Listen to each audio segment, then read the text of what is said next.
Good morning my dears, कैसे हैं आप सभी लोग। उम्मीद है कि आप सब अच्छे होंगे। मैं रोशन सर आप सभी को रोशन एकेडमी में स्वागत करता हूं। जो लोग इस चैनल में नए हैं वो चैनल को सब्सक्राइब कर दीजिए ताकि आने वाले सभी वीडियो आप तक पहुंच सके। ठीक है, तो आज हम लोग क्लास 10th है के बायोलॉजी चैप्टर पहला का पार्ट 2 कवर करेंगे। ठीक है, पार्ट 1 में हम लोग क्या सुल्तान नंबर तक बना लिए थे और इस वीडियो में हम लोग 98 से आगे बनाएंगे। ठीक है, पहला सवाल है कि यह अमाशय से आने वाली अम्लीय भोजन को क्षारीय बनाता है। यकृत से स्रावित पित्तरस या अग्न्याशय का अग्न्याशिक रस या अमाशय का जठर रस या इनमें से सभी। तो बताइए ऑप्शन कौन सा होगा। तो कहा ऑप्शन हम जो होगा वो यकृत से यानी कि लीवर से स्रावित पित्त रस। सवाल नंबर 99 है कि मैग्नीशियम पाया जाता है क्लोरोफिल में, लाल रक्त कण में या वर्णी लवक में या श्वेत रक्त कण में। तो बताइए कौन सा ऑप्शन सी होगा। तो ऑप्शन हम लोग का ए होगा, क्लोरोफिल में। किसमें? क्लोरोफिल में, जिसमें राउंड क्या हुआ है। ठीक है, वो वीवीआई क्वेश्चन है, ध्यान से पढ़ेंगे हम लोग। हाँ, याद भी रखेंगे इसको। मनुष्य के शरीर की सबसे बड़ी ग्रंथि है, बताइए अग्न्याशय, अंडाशय, एड्रिनल या यकृत। तो क्या होगा ऑप्शन हम लोग का डी होगा, यानी यकृत यानी लीवर। सवाल नंबर 101 है कि स्वपोषी पोषण के लिए आवश्यक है। स्वपोषी यानी जो खुद से खाना बनाता है। क्लोरोफिल, कार्बन डाइऑक्साइड, थजल, सूर्य का प्रकाश। तो क्या होगा इनमें से सभी। ठीक है, स्वपोषी कौन हुआ? हम लोग का पेड़ पौधा। क्या हुआ? जो खुद से खाना बनाता है। ठीक है, सवाल नंबर 102 है कि दांत की सबसे ऊपरी परत क्या है। डेंटाइन या इनामेल या अस्थि या क्राउन। तो क्या होगा ऑप्शन हम लोग का बी होगा, इनामेल। क्या होगा? इनामेल। सवाल नंबर 103 है कि मानव आहार नाल का सबसे लंबा भाग है। अमाशय, छोटी आंत, ग्रासनली या बड़ी आंत। तो क्या होगा ऑप्शन हम लोग का बी होगा। क्या होगा? यानी छोटी आंत। क्या होगा? छोटी आंत। सवाल नंबर 104 है कि पौधों में भोजन किस रूप में जमा होता है। ग्लूकोज, प्रोटीन, स्टार्च या फैटी एसिड या फैटी एसिड। तो क्या होगा ऑप्शन हम लोग का सी होगा, स्टार्च। क्या होगा? स्टार्च। सवाल नंबर 105 है कि पित्त रस कहाँ से स्रावित होता है।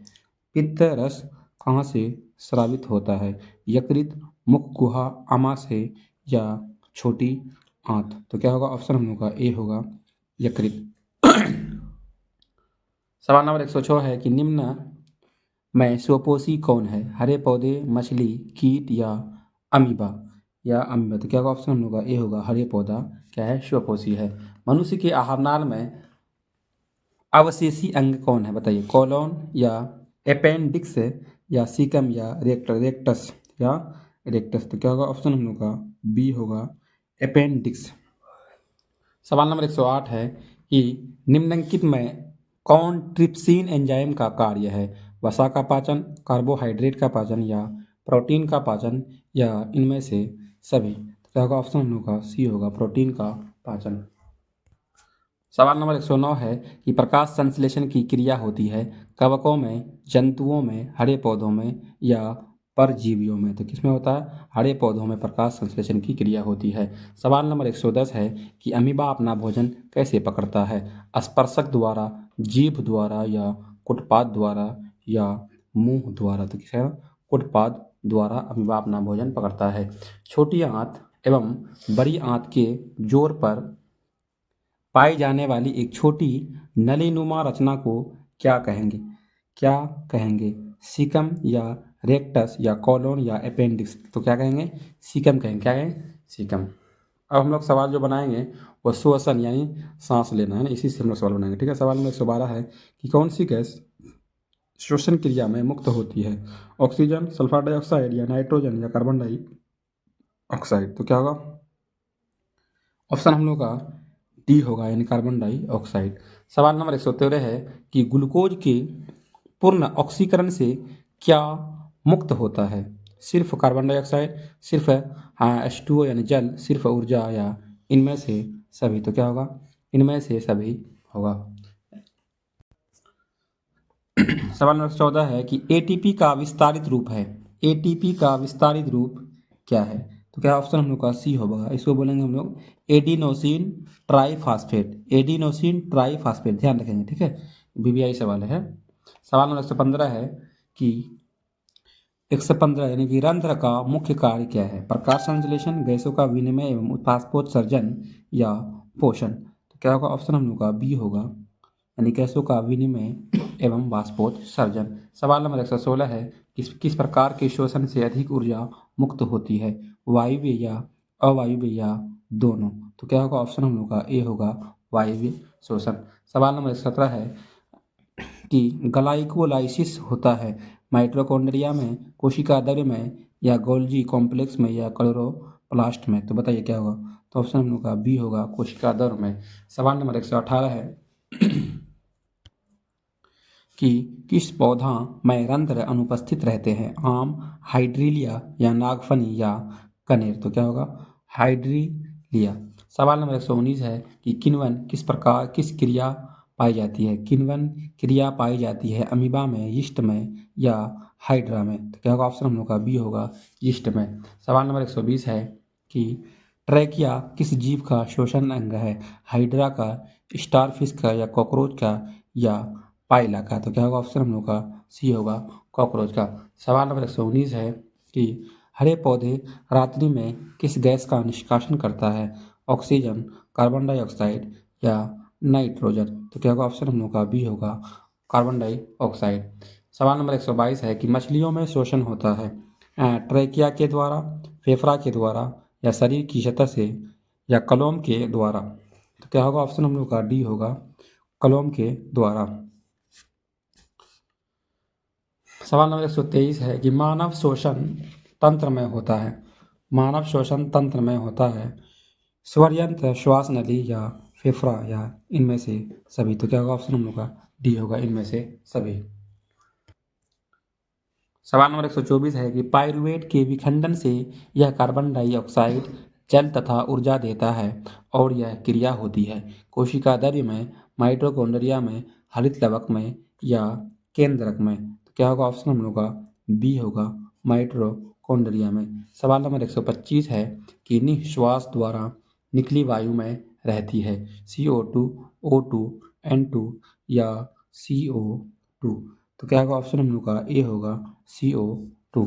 सवाल नंबर 126 है कि हमारी मांसपेशियों में ऐंठन यानी क्रैम्प क्यों होता है? लैक्टिक अम्ल के संचयन के कारण, एथेनॉल के संचयन के कारण, या CO2 के कारण? तो बताइए कौन सा सही होगा? तो ऑप्शन नंबर हम लोग का ए होगा, लैक्टिक अम्ल के संचयन के कारण। सवाल नंबर 127 है कि पौधों में गैसों का आदान प्रदान किस क्रिया द्वारा होता है? किण्वन या विसरण क्रिया द्वारा होता है? तो क्या होता है? ऑप्शन हम लोग का बी होगा, विसरण द्वारा। सवाल नंबर 128 है कि इथाइल अल्कोहल किस प्रकार के शोषण में बनता है? वायवीय, अवायवीय, या दोनों? तो क्या होगा? ऑप्शन हम लोग का बी होगा, अवायवीय। क्या होगा? अवायवीय। सवाल नंबर 129 है कि किण्वन में कौन सी क्रिया नहीं होती है? देखिए क्या है, नहीं होती है? ग्लाइकोलाइसिस, क्रेब्स चक्र, या ETS, या इनमें से कोई नहीं? तो क्या होगा? ऑप्शन हम लोग का बी होगा, क्रेब्स चक्र। सवाल नंबर 130 है कि किण्वन के फलस्वरूप कितने ATP का निर्माण होता है? 36, 38, 2, या 4? तो क्या होगा? ऑप्शन हम लोग का सी होगा। सवाल नंबर 131 है कि चूने का पानी CO2 की उपस्थिति में कैसा हो जाता है? नीला, दूधिया, पीला, या लाल? तो क्या होगा? ऑप्शन हम लोग का बी होगा, दूधिया। सवाल नंबर 132 है कि पुराने जड़ों में श्वसन प्रक्रिया कैसे संपन्न होती है? मूल रोमों द्वारा, रंध्रों द्वारा, वात रंध्रों द्वारा, या इनमें से सभी? तो क्या होगा? ऑप्शन हम लोग का सी होगा, वात रंध्रों द्वारा। सवाल नंबर 133 है कि अवशिष्ट वायु निम्न में से कौन से मार्ग द्वारा बाहर निकलता है? कौन से मार्ग द्वारा बाहर निकलता है? तो ऑप्शन हम लोग का ए ही होगा, ठीक है। वायु कोष्ठिका, श्वासनी, श्वास नली, श्वसनी, या ग्रसनली, नासिका छिद्र बाहर, ठीक है। इसको हम लोग ध्यान से रखेंगे, ठीक है। सवाल नंबर 134 है कि वह प्रक्रिया जिसके द्वारा मनुष्य श्वास ग्रहण करता है तथा छोड़ता है वह है श्वासोच्छ्वास, श्वसन, या निःश्वसन, या प्राणोच्छ्वास? बताइए कौन सा होगा ऑप्शन सही? तो ऑप्शन हम लोग का ए होगा, श्वासोच्छ्वास। सवाल नंबर 135 है कि ऊर्जा उत्पादन के लिए कोशिका प्रायः किसका उपयोग करती है? ग्लूकोज, अमीनो अम्ल, वसा अम्ल या सुक्रोज तो क्या होगा ऑप्शन हम लोग का ए होगा। ठीक है, ग्लूकोज क्या होगा? ग्लूकोज।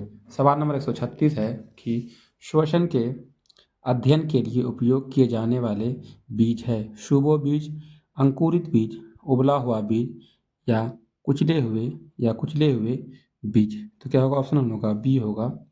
ठीक है, अंकुरित बीज। सवाल नंबर 137 है कि पौधों में श्वसन क्रिया के अंतर्गत एडीपी के टूटने से कितनी ऊर्जा मुक्त होती है? 30.5 या 305 या 3.5 या इनमें से कोई नहीं। तो क्या होगा ऑप्शन हम लोग का ए होगा, यानी 30.5 kg मोल। सवाल नंबर 138 है कि अवायवीय श्वसन कोशिका के किस भाग में होता है? माइटोकॉन्ड्रिया में या कोशिका द्रव्य में या हरित लवक में? तो क्या होगा? कोशिका द्रव्य में। सवाल नंबर 139 है कि पुराने जड़ों में मूल रोमों का अभाव होता है, फिर ये श्वसन के लिए गैसों का आदान प्रदान कैसे करता है? रंध्रों द्वारा, वात रंध्रों द्वारा या अंतर कोशिका स्थानों द्वारा या इनमें से सभी? तो क्या होगा? वात रंध्रों द्वारा। सवाल नंबर 140 है कि मूल रोमों के द्वारा जल का अवशोषण किस विधि द्वारा होता है? विसरण, परासरण या स्थानांतरण या ए और बी दोनों? तो क्या होगा ऑप्शन हम लोग का डी होगा, ए और बी, यानी विसरण और परासरण दोनों। सवाल नंबर 141 है कि श्वसन की कौन सी प्रक्रिया कोशिका द्रव्य में होता है? ग्लाइकोलाइसिस, क्रेब्स चक्र या एटीएस या इनमें से सभी? तो क्या होगा ऑप्शन हम लोग का ए होगा, ग्लाइकोलाइसिस। सवाल नंबर 142 है कि एटीपी के जलीय विघटन से कितनी ऊर्जा विमुक्त होता है? 30.5, 68.5 या 129.5 या 8 kg मोल? 8 kg मोल। तो क्या होगा ऑप्शन हम लोग का कौन सा सही होगा बताइए? तो ऑप्शन हम लोग का ए सही होगा। ठीक है, 30.5 के जूल मोल। सवाल नंबर 143 है कि जंतुओं में आणविक ऑक्सीजन की अनुपलब्धता होने पर पाइरूवेट का रूपांतरण किस यौगिक में होता है? फास्फोरिक, लैक्टिक या साइट या ग्लूकोज? तो क्या होगा ऑप्शन हम लोग का बी होगा, लैक्टिक अम्ल। क्या होगा? लैक्टिक अम्ल, ध्यान रखेंगे। ठीक है। सवाल नंबर 144 है कि फेफड़ा का आकार कैसा होता है बताइए? गोलाकार, शंकुआकार या बेलनाकार या अंडाकार? तो क्या होगा ऑप्शन हम लोग का बी होगा, शंकु आकार। सवाल नंबर 145 है कि क्रेब्स चक्र की क्रिया कहाँ होती है? कोशिका द्रव्य में, माइटोकॉन्ड्रिया में, गोल्जी काया में या इनमें से कोई नहीं? तो क्या होगा ऑप्शन हम लोग का बी होगा। ठीक है, माइटोकॉन्ड्रिया में। सवाल नंबर 146 है कि मछली का श्वसन होता है, मछली का श्वसन कहाँ से होता है बताइए? जल में घुले ऑक्सीजन से, जल में घुले नाइट्रोजन से या जल से बाहर आकार या इनमें से कोई नहीं? तो क्या होगा ऑप्शन हम लोग का ए होगा, जल में घुले ऑक्सीजन से। सवाल नंबर 147 है कि यीस्ट में ऑक्सीजन की अनुपस्थिति में पाइरूवेट से क्या बनता है? CO2 प्लस H2O या लैक्टिक अम्ल या एथेनॉल प्लस CO2 या इनमें से सभी? तो ऑप्शन नंबर हम लोग का सही होगा, यानी एथेनॉल प्लस CO2 यानी कार्बन डाइऑक्साइड।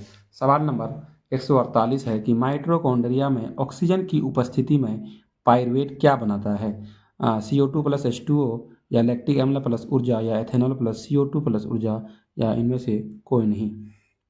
तो ऑप्शन हम लोग का ए होगा, यानी कार्बन डाइऑक्साइड, जल और ऊर्जा बनाता है। सवाल नंबर 149 है कि एटीपी के टूटने से उच्च ऊर्जा निष्कासित होती है और कार्बनिक फास्फेट से, जल से या कार्बन डाइऑक्साइड से? तो ऑप्शन हम लोग का ए होगा, और कार्बनिक फास्फेट से। सवाल नंबर 150 है कि मनुष्य में मुख्य श्वसन अंग क्या है? ट्रेकिया, नाक, कलोम या फेफड़ा? तो ऑप्शन हम लोग का डी होगा, यानी फेफड़ा। सवाल नंबर 151 है कि पौधों में श्वसन होता है, पौधों में श्वसन कैसे होता है बताइए? जड़ में, पत्तियों में, तना में या इनमें से सभी?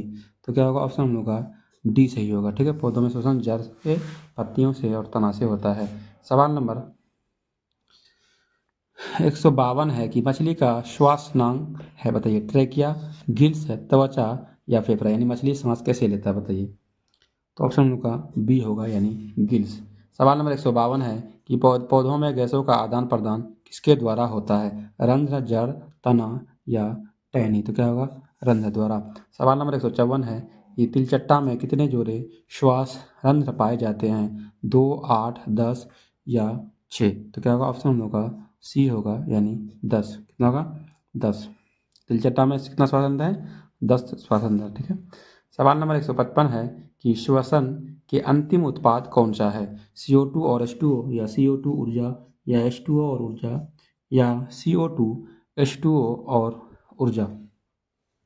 तो बताइए कौन सा ऑप्शन सही होगा हम लोग का? तो ऑप्शन नंबर हम लोग का डी होगा, यानी कार्बन डाइऑक्साइड, हाइड्रोजन, क्या है? जल और ऊर्जा। सवाल नंबर 156 है कि निम्नलिखित में किसे कोशिका का ऊर्जा मुद्रा के रूप में जाना जाता है? कोशिका का ऊर्जा मुद्रा, ध्यान रखेंगे, एटीपी को, या डीटीपी को, या पीडीपी को। तो बताइए किसको कहा जाता है? तो एटीपी को है। किसको? एटीपी को कहा जाता है। सवाल नंबर 57 है कि स्टोमाटा का मुख्य कार्य क्या है? O2 का निष्कासन, CO2 का अवशोषण, या जलवाष्प का निष्कासन, या इनमें से सभी। तो क्या होगा? ऑप्शन हम लोग का डी होगा, इनमें से सभी। सवाल नंबर 158 है कि श्वसन की अभिक्रिया में खाद्य पदार्थों की परिणति क्या होती है? दहन, संश्लेषण, या विस्थापन, या परिवर्तन। क्या होगा? ऑप्शन हम लोग का क्या होगा? ऑप्शन नंबर हम लोग का सी होगा। ठीक है। विघटन क्या है?